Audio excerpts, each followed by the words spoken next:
오늘 함께 볼 말씀은 고린도후서 4장 16절에서 18절까지 말씀입니다.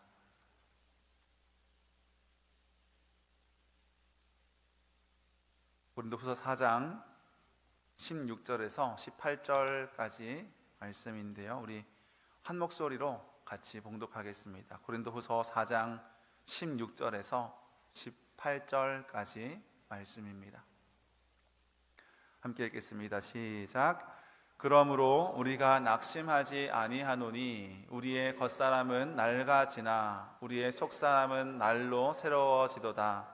우리가 잠시 받는 환난에 경한 것이 지극히 크고 영원한 영광에 중한 것을 우리에게 이루게 함이니, 우리가 주목하는 것은 보이는 것이 아니요 보이지 않는 것이니, 보이는 것은 잠깐이요 보이지 않는 것은 영원함이라. 아멘. 우리 함께 옆에 있는 분들과 한번 인사하겠습니다. 당신이 있어서 행복합니다. 네, 우리가 이제 행복난 축제를 준비하고 있습니다. 이 인사가 정말 우리의 삶의 진짜의 고백이 되어서 하나님 안에서 한 몸 되고 한 교회 된 우리로 말미암아 그 행복을 나눌 수 있는 귀한 시간 될 수 있기를 간절히 바랍니다. 또 이번 주간과 다음 주간은 VIP를 작정하는 기간입니다. 기도하면서 복음을 전할 우리 VIP들 잘 작정하고, 또 기도로 그 영혼들이 복음으로 인하여서 새로운 생명을 얻게 되기를 함께 기도하는 시간 되기를 간절히 소망합니다. 오늘 말씀을 함께 나누려고 하는데요, 우리가 살아가면서 남들이 볼 수 없는 것을 보는 것, 그것이 대단한 어떤 능력이기도 하고 특권이기도 합니다. 예전에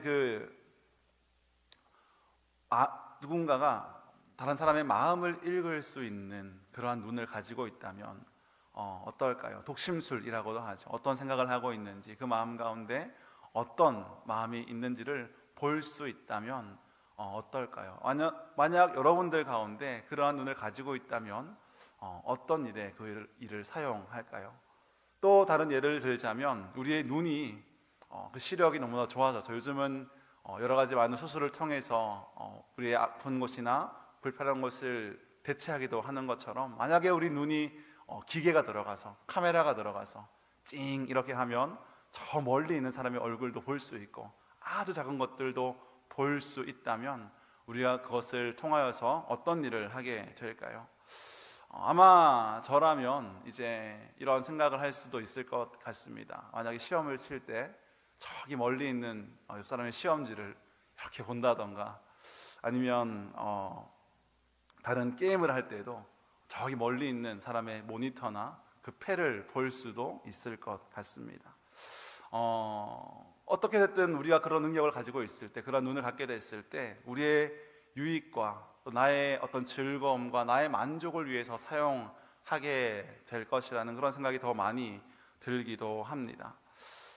또 이런 것들이 있습니다. 영안이라고 해서 보이지 않는 것들, 귀신을 본다거나 눈에 보이지 않는 어떤 것들을 볼 수 있는 그런 눈이 있다면 좋기도 하고 또 싫기도 할 것 같습니다. 성경에 보면 그런 보이지 않는 것들을 본 사람들이 많이 있는데요, 스데반이나 또 게하시처럼 아람 군대가 이스라엘에게 매 전투마다 패하자 그들은 이 엘리사라는 선지자가 그들이 어디에 매복해 있는지를 알고 있어서 그것들을 피해 간다는 것을 듣고 엘리사를 치려고 군대를 보낸 사건이 기록되어 있는데요, 그때 엘리사는 전혀 두려워하지 않습니다. 하지만 그의 종 게하시는 너무나 두려워서 엘리사에게 이제 어떻게 합니까? 라고 그렇게 얘기했을 때 엘리사는 이렇게 기도하죠. 하나님, 이 청년의 눈을 열어서, 이 게하시의 눈을 열어서 보게 하여 주십시오 라고 기도했을 때 그 아람 군대 뒤에 있는 하나님의 군대가 이렇게 펼쳐져 있는 것을 보게 되는 것입니다. 우리도 그 하나님께서 영안을 열어주셔서 하나님이 우리 가운데 어떻게 역사하시는지, 하나님의 영이, 하나님의 천사가 우리와 어떻게 함께 하시는지를 볼 수 있게 하신다면 우리의 믿음의 삶에 큰 위로와 힘이 될 것 같습니다. 또 어떤 눈이 있을까요? 예지안이라고 해서 미리 있을 일들을 볼 수 있는 그런 눈도 있을 것입니다. 만약에 우리가 5분 뒤에 일어날 일을 미리 안다면 어떤 유익이 있을까요? 주식을 한다면 대박이 날 것 같습니다. 또 누군가가 특종을 이렇게 내려고 할 때 그것을 미리 알고 얘기한다면 아주 재미있는 일들이 일어날 수 있겠죠.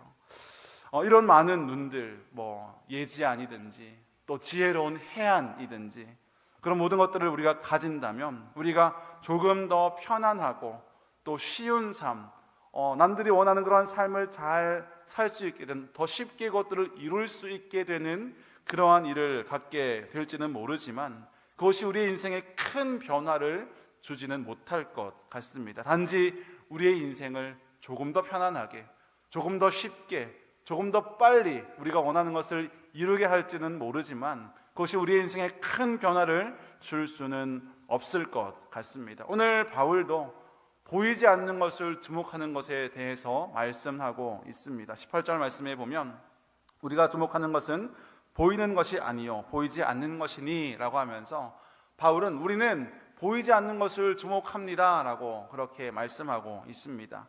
이 16절에서 18절 이 모든 말씀은 한 문장으로 되어 있는데요, 여기서 주 동사는 16절에 낙심하지 않는다라는 말입니다. 그래서 우리가 보이지 않는 것을 주목하는 것, 그것은 낙심하지 않는 이유가 된다라고 하는 겁니다. 우리는 낙심하지 않는데, 왜냐하면 우리는 보이는 것을 주목하는 것이 아니라 보이지 않는 것을 주목하기 때문입니다 라고 그렇게 말하고 있는 것입니다. 우리 한번 옆 사람과 이렇게 인사할까요? 보이지 않는 것을 주목하는 삶을 살아갑시다. 바울은 우리가 보이지 않는 것을 주목하기에 낙심하지 않는다라고 그렇게 말씀하고 있습니다. 이것은 바로 믿음의 눈을 가리키는데요, 바울의 시선, 그 바울의 눈은 무엇을 주목하고 있었냐 하면 영원 그 너머에, 우리의 죽음 너머에 하나님께서 이루실 그 보이지 않는 것들을 주목하며 살아가는 인생이었습니다.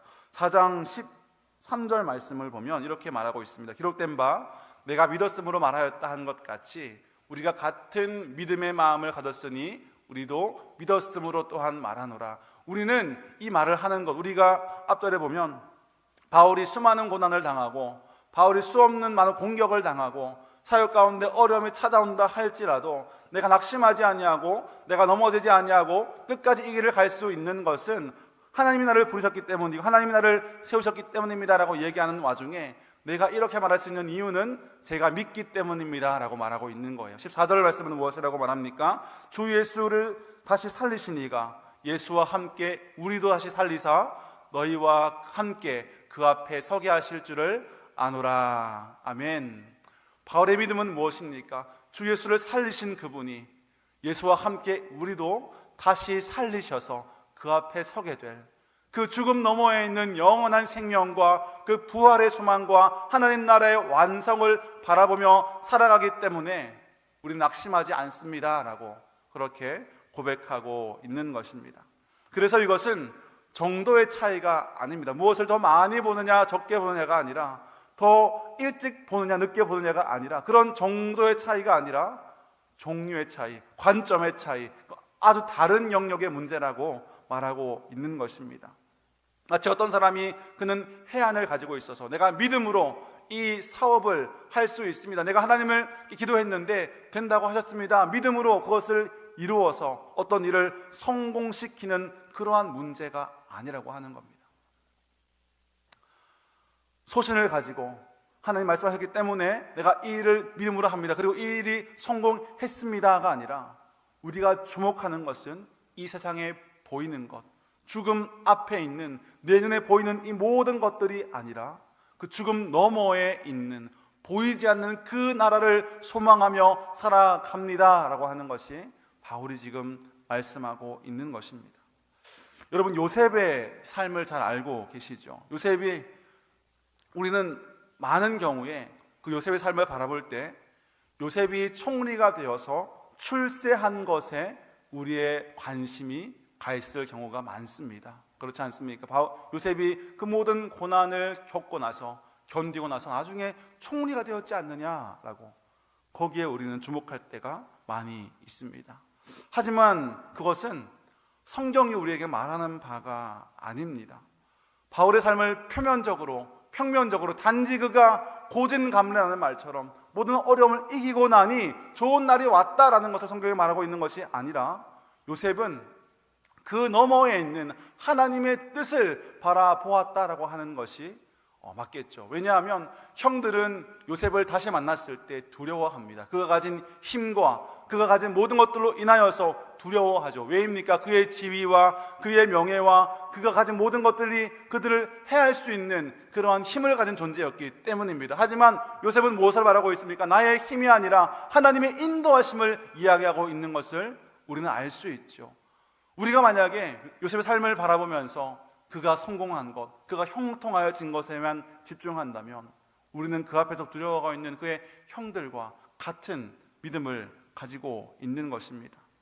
그래서 우리가 요셉을 성공의 모델로 삼는 것은 결국 보이는 것에 주목하는 우리의 믿음이다라고 말할 수 있는 것이죠. 그런데 바울이 말하는 것은 그것이 아닙니다. 바울은 이 세상을 주목하는 것이 아니라, 눈에 보이는 것을 주목하는 것이 아니라 그 너머에 있는 하나님을 바라보고 그 너머에 있는 부활의 소망을 바라보고 그 너머에 있는 하나님의 영광을 바라보는 아주 다른 삶을 살아가는 것을 의미하고 있는 것입니다. 그렇기 때문에 우리가 신앙생활을 하는 것은요, 믿지 않는 사람들보다 더 나은 삶, 조금 더 괜찮은 삶이 아니라 전혀 다른 결의 삶을 살아가는 것이 믿음의 삶이라는 것을 기억할 수 있기를 간절히 소망합니다.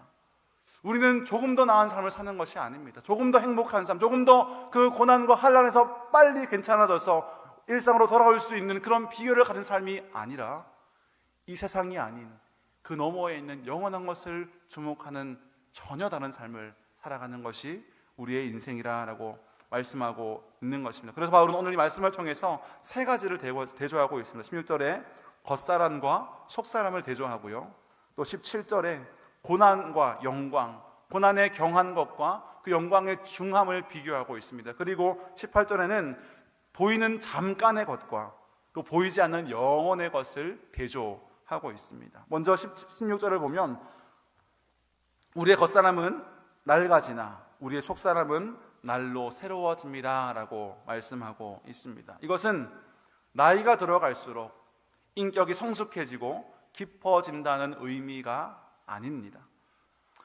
우리는 인생을 더 살아가면서 나이가 들고 어른이 되어가면서 성숙하여지고 인생이 깊어지는 것은 사실입니다. 하지만 오늘 이 바울이 말씀에서 말하고 있는 내용은 그것이 아닙니다. 우리가 나이를 들어가고 우리의 육체는 날마다 낡아지고 늙어지고 병들어가고 후패해져 가는 것이 우리의 인생입니다. 하지만 바울이 말하는 것은 우리의 육체가 낡아지고 우리의 육체가 늙어지고 병들어가고 후패해져 가는 가운데 거기에 우리의 소망이 있는 것이 아니라, 그럼에도 불구하고 영원한 것을 바라보기 시작할 때 내 육신은 병들고 내 육신은 늙어지지만 그 가운데서 영원한 하나님을 바라볼 그때 나의 속사람은 점점 더 새로워진다라고 그렇게 말하고 있는 것이죠. 그저 나이가 들어가면 들어갈수록, 그저 경험이 많아지면 많아질수록 우리의 인생이 더욱더 영그러져서 성숙하여지고 겸손하여지고 많은 것들을 깨닫게 된다는 해안을 얻는다는 것이 아니라, 그 과정 가운데서 우리가 영원한 것을 바라보고 주목하기 시작할 때 그 영혼에 더욱더 가까워지면 가까워질수록 그 하나님을 소망하며 그 하나님을 바라보며 살아가는 그 삶이 우리 인생 가운데 이루어진다라고 말씀하고 있는 것입니다. 이것은 이제 나이가 많이 든 노인이 이제 갈 날이 얼마 남지 않아서 떠날 날이 가까워오기 때문에 더 이상 저는 이 삶에 소망을 두지 않습니다, 더 이상 나는 이 세상에 여전하지 않습니다라고 하는 것이 아닙니다. 내 삶에 고난이 와도 형통이 와도 성공이 와도 실패가 와도 이제 거기에 나는 더 큰 의미를 두지 않습니다라는 것이 아니라, 이 인생이 시간이 지남에 따라 내 육체가 늙어지고 후패해져 간다 할지라도 나는 그 안에서 하나님 때문에 소망을 얻습니다.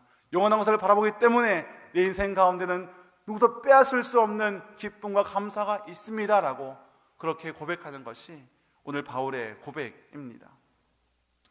그래서 이 말은요, 이 세상에서 당하는 모든 일, 우리의 눈에 보이는 이 이생의 세상에서 겪고 당하는 그 모든 일들을 이 세상의 관점으로 바라보는 것이 아니라 하나님의 관점으로, 보이지 않는 그 세계의 관점으로 바라보는 것이 그리스도인의 삶이다라고 그렇게 우리에게 말하고 있습니다. 그렇기 때문에 이것은 그저 나이가 많은 사람들에게만 해당되는 것이 아니라 그가 10대이든 그가 20대이든 그의 삶의 관점을 어디에 두고 살아갈 것이냐라는 문제입니다. 무엇이에요? 내가 무엇을 주목할 것인가? 눈에 보이는 이 세대 것들을 주목할 것인가? 아니면 눈에 보이지 않는 영원한 것을 주목하며 살아갈 것인가? 라는 인생의 관점에 대한 문제라고 말씀하고 있는 것입니다. 우리 모두가 다, 우리가 노년이든 우리가 소년이든 우리의 삶이 어떠하든 이 세상에 우리의 관심과 우리의 시선이 주목되어지지 아니하고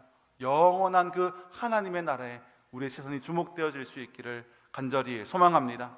17절 말씀은 이렇게 말씀하지요. 우리가 잠시 받는 환난에 경한 것이 지극히 크고 영원한 영광에 중한 것을 이루게 함이니라고 말씀하고 있습니다. 우리 인생을 살아가면서 참 많은 환난과 어려움들을 당합니다.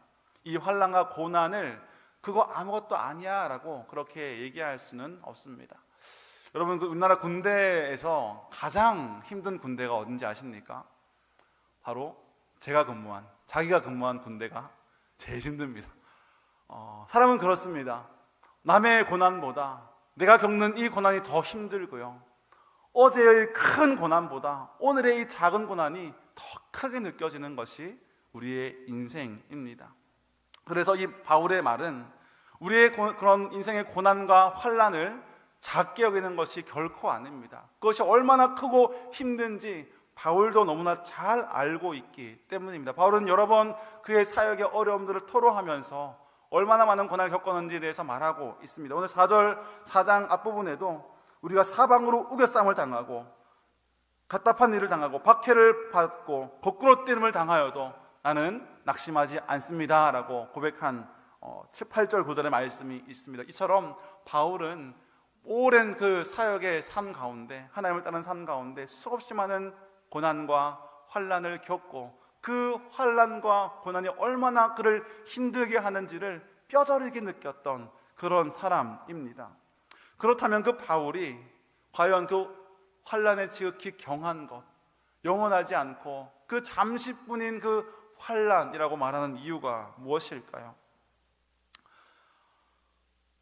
그 고난의 두려움이 엄습할 때마다, 그 환난이 나에게 찾아올 때마다 그거 아무것도 아니야, 앞으로 다가올 영광에 비하면 그건 아무것도 아닙니다 라고 말하는 것이 아니라, 그것이 나를 죽일 듯이 찾아오고 나를 지리기고 짓밟는다 하더라도 나는 거기에 내 시선을 두지 아니하고 영원한 것을 바라보기로 결정합니다 라고 말하는 그 고백을 지금 바울은 하고 있는 것입니다. 이것은 엄청난 몸부림이자 저항입니다. 왜냐하면 그래야지 내가 낙심하지 않기 때문입니다 라고 고백하는 것이죠.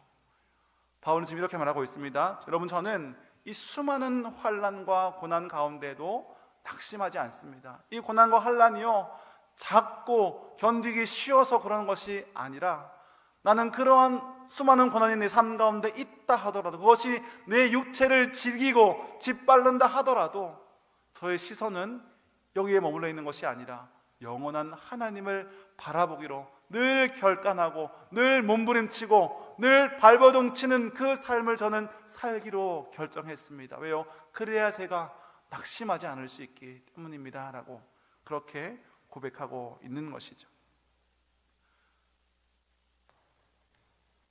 그래서 우리가 이 말씀을 볼 때, 또 이어지는 18절 말씀을 볼 때 이런 말이 떠오를 수 있습니다. 이 또한 지나가리라 라는 말입니다. 한번 좀 들어보셨을 것 같습니다. 이 또한 지나가리라 라는 말씀인데요, 이 말은 예전 페르시아의 어떤 우화에서 나온 말이라고 합니다. 한 왕이 지혜로운 사람들을 모아서 내가 슬프거나 때로는 내가 외로울 때 나를 행복하게 해줄 수 있는 그 한 말을 찾아서 반지에 기록해 주어라 라고 하는 명령을 내렸다고 합니다. 그리고 그 사람들이 고민하고 고심한 끝에 한 가지 문장을 발견했는데요, 그 문장이 바로 이 또한 지나가리라 라는 말이었다고 합니다. 아마 이 말을 본 왕은 매우 흡족했을 것 같습니다. 이 말은 너무나 우리의 큰 위로를 주기 때문입니다. 아무리 힘든 고난이 있다 할지라도, 아무리 큰 어려움이 있다 할지라도 이것이 지나간다라는 것을 우리가 기억한다면 우리 낙심하지 않고 실망하지 않을 수 있는 것이죠. 외로울 때, 힘들 때 보고 우리가 위로를 얻을 수 있는 것입니다. 하지만 오늘 성경은 무엇이라고 말합니까? 바울이 말하는 것도 비슷해 보입니다. 18절 말씀을 보면 우리가 주목하는 것은 보이는 것이 아니요 보이지 않는 것이니 보이는 것은 잠깐이요 보이지 않는 것은 영원함이라.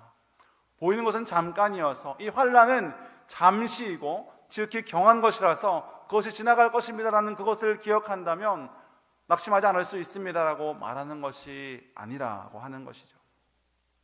만일 우리가 이 세상에서의 회복과 보상을 여전히 바라고 있다면, 이 또한 지나가리라, 지금 나에게 주어진 고난과 환난이 지나갈 것이지만 여전히 나의 시선과 나의 삶에 주목하고 있는 것이 이 세상의 것이라면 이 또한 지나가리라는 그 말도 그저 그것을 잠시 견뎌내는 긍정적 사고 뿐이라고 성경은 말하고 있는 것입니다. 우리는 보이는 것이 아니라 보이지 않는 것을 주목하는 인생을 살아야 합니다. 왜냐하면 그것을 주목할 때 우리의 삶이 하나님 앞에 진정으로 바로 세워질 수 있기 때문입니다. 예수를 믿는 그리스도인의 특징은 긍정적인 사고방식이 아니라 영원한 하나님 나라의 관점에서, 보이지 않는 그 하나님의 관점에서 눈에 보이는 이 인생을 읽어내고 해석하고 바라볼 수 있는 그러한 능력을 갖는 것이 그리스도인의 삶입니다. 하나님의 능력과 하나님의 힘을 의지해서 다른 사람보다 조금 더 편하고 조금 더 쉽게, 조금 더 빨리 성공해 보겠다라고 하는 그러한 관점은 그리스도의 관점이 아니다라고 하는 것이죠. 그것이 크든 작든 빠르고 쉽든 그게 아니라 궁극적으로 우리가 주목하는 것은 이 모든 것들이 끝나고 난 후에 일어날 보이지 않는 그 하나님께서 이루실 그 나라의 완성과 우리의 구원과 그 모든 영광스러운 것들을 우리가 바라볼 수 있어야 한다라고 오늘 바울은 우리에게 말씀하고 있습니다. 우리가 보이는 것을 주목할 때 보이지 않는 것을 주목하지 않는다면 우리 눈에 보이는 것들을 가지고 우리의 인생의 실패와 성공들을 논하게 되기 때문입니다. 눈에 보이는 것 때문에 낙심하고, 눈에 보이는 것 때문에 좌절하고, 눈에 보이는 것 때문에 기뻐하고 즐거워하는 그러한 삶을 살 수밖에 없는 것이 보이는 것을 주목하는 인생이기 때문입니다. 왜 이 땅에 많은 교회들이, 그리고 많은 크리스천들이 세상의 질타를 받을까요? 보이는 것에 주목하기 때문이 아닐까요? 보이지 않는 것을 주목하지 않고 그들과 똑같이 이 세상에 보이는 것에 주목하기에 그들이 우리를 질타하고 비난하는 것이 아니겠습니까? 어떻게 하면 우리가 이 믿음을 가지고 조금 더 잘 살까? 조금 더 영광스러운 삶을 살까? 조금 더 많이 가질 수 있을까? 조금 더 빨리 갈 수 있을까? 그렇게 고민하는 교회를 보면서, 그렇게 고민하는 우리 성도들을 보면서 세상은 우리에게 질타를 던지는 것입니다. 그래서 우리가 상상할 수 없는 그러한 일들이 우리 가운데 일어나는 것도 보이지 않는 것이 아니라 보이는 것에 주목하기 때문에 그것이 가능해지는 것이죠. 이 설교를 준비하면서 이 보이지 않는 것을 주목하는 그 인생을 저의 삶에도 적용하려고 참 많이 애를 써 보았습니다. 순간순간마다 내가 눈앞에 있는 것에 흔들려서 가끔은 화가 나기도 하고 분노하기도 하고 실망하기도 하는 그러한 저의 모습을 보면서, 또 내 눈앞에 있는 작은 유익을 위해서 큰 것을 포기해버리는 그러한 저의 모습을 보면서 보이지 않는 것을 주목하는 것이란 참 힘들고 어렵지만 그것을 주목하기 시작할 때 진실로 내가 그리스도인으로 하나님을 신뢰하는 자로, 하나님을 믿는 자로 살아갈 수 있구나라는 것을 느끼는 그런 한 주였습니다. 하지만 눈에 보이는 것을 절대 무시할 수는 없습니다. 우리를 두렵게 하고요, 우리를 아프게 하고요, 우리를 힘들게 하는 것들이 우리 눈에 자꾸만 보이고 우리의 시선을 점령하고 강탈하고 우리를 흔들리게 하는 삶을 우리는 살아갑니다. 그래서 거기에서 헤쳐나올 수 있는 긍정적인 마음 필요합니다. 중요합니다. 하지만 우리와 믿지 않는 자들의 차이는 그런 긍정적인 사고가 아니라 거기서 얼마나 빨리 빠져나올 수 있는지, 얼마나 그것에 영향받지 않을 수 있는지, 그러한 능력이 아니라 다른 종류의 삶을, 다른 것을 바라보는 삶을 살아가는 것이 우리의 사명이라는 것을 기억할 수 있기를 간절히 소망합니다. 그래서 우리가 기도할 때 그렇게 기도하면 좋겠습니다. 하나님, 우리가 눈에 보이는 것들에 행복해하고 눈에 보이는 것들에 낙심하는 것이 아니라 보이지 않는 것에 주목하는 저희들의 인생이 되게 하셔서 내가 이 믿음을 가지고 하나님을 가지고 더 빨리 가고자, 더 많이 얻고자, 더 좋은 것을 가지고자 하는 삶이 아니라 영원한 것을 바라보고 그것을 쫓아 살아가는 우리의 인생이 되게 하여 주십시오. 그렇게 기도할 수 있는 여러분 될 수 있기를 간절히 소망합니다. 그래서 우리가 보이는 이 세상의 것들에 주목하는 것이 아니라 보이지 않는 하나님을 주목하면서 하나님 앞에 부끄럽지 않은 인생을 살아가야 할 것입니다. 그래서 우리가 이 땅을 하나님의 관점으로 바라볼 수 있고 해석할 수 있고, 편안함을 위한 삶이 아니라, 많은 것을 가지기 위한 삶이 아니라, 더 편리한 삶이 아니라, 때로는 우리의 삶을 고난과 환난이 짓밟고 있다 할지라도 하나님을 바라보기로 늘 발버둥치며 믿음으로 살아갈 수 있는 여러분 될 수 있기를 간절히 소망합니다. 기도하겠습니다. 하나님 아버지, 우리의 인생 가운데 우리 육체는 늘 늙고 후패하여지고 또 우리의 삶에는 고난과 아픔이 끊이지 않습니다. 하지만 주님, 우리가 주를 믿으며 살아갈 때 우리 눈에 보이는 그것들을 말미암아 우리의 마음이 흔들리는 것이 아니라 영원한 것을 늘 주목하며 살아가는 다른 삶을 살아가는 저희들 되게 하여 주시옵소서. 하나님, 우리가 더 많은 것을 얻는 것에, 더 빨리 가는 그 길에, 더 편안한 그 삶에 우리의 마음이 있지 않게 하시고 오직 주를 영화롭게 하는, 오직 주님을 소망하는 그런 영혼을 향한 삶 살아가는 저희들 되게 하여 주시옵소서. 예수님의 이름으로 기도드리옵나이다. 아멘.